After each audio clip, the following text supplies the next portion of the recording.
In questo anno così particolare sono partita fin da marzo, prima di tutto inventandomi la produzione di mascherine in tessuto biologico, quindi adatte anche alle pelli più delicate e lavabili, quindi ecosostenibili.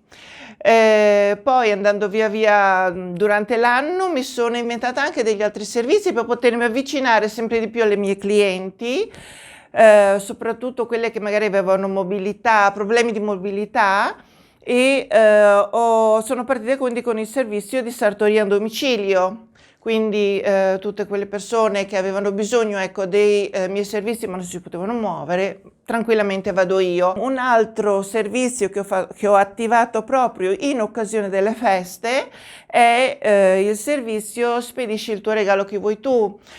Purtroppo in questo momento ci sono tante persone che non si possono muovere da casa, quindi non possono portare i loro regali magari a persone che abitano anche molto lontano,